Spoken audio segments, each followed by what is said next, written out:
Yan mga kapanartski, naka-break na tayo, mag-update tayo for the since may bago tayong biling yung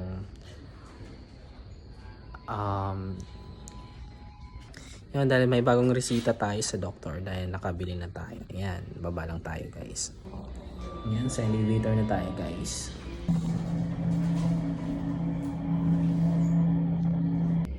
Yun, nakarating na rin tayo sa pantry area natin. Ngayon dito sa pantry namin since newly renovated ito. Walang mga tao kasi Saturday kasi. And overlooking siya guys. Yung off yung sa labas. Yun. So yun, since nagpa-check up tayo kahapon, ito yung mga reseta natin. And hindi natin masyado maintindihan guys. So, yun yung nireseta ni Doc. Yung Doc mayon, si Doc Tricia, mabait. Ito yun. Oh, yun. And yan pala, shoutout kay Shanit. Sabi ni Shanit, finasteride daw.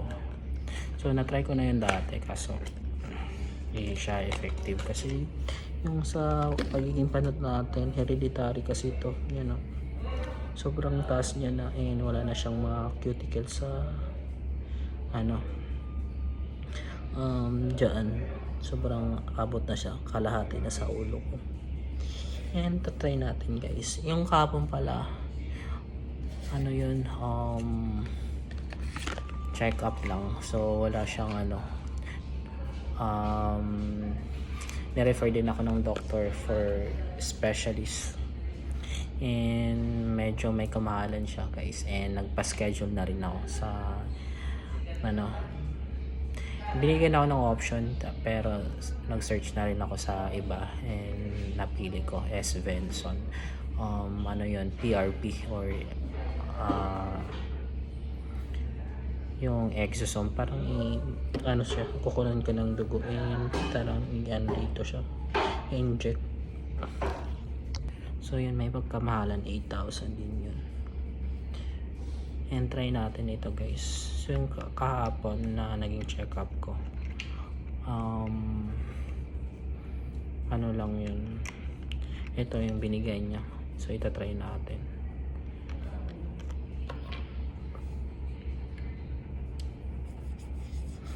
Yun guys.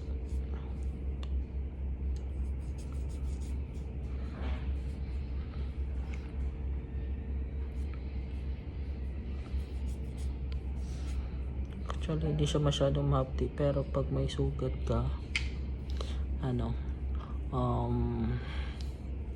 medyo may pagkahapdi, parang alcohol siya, ganun. May mga dandruff din kasi ako, kaya yun, ito na yung nireseta ng doc.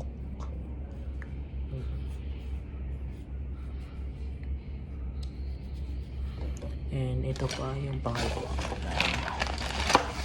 ng doctor. Yan guys. So isang beses isang araw, 14 days ko siya iinumin. Inumin natin.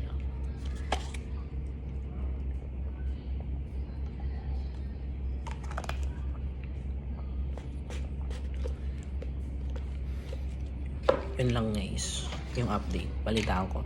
Update ko na lang kayo ulit pag makapunta na ako sa S. Benson. Actually yun, may sila i-inject sila dito for mag-hair regrow siya, and along the lang din to, few blocks away from the office lang, and dito lang sa GT Tower, so malapit lang siya. So yan lang guys, see you next time.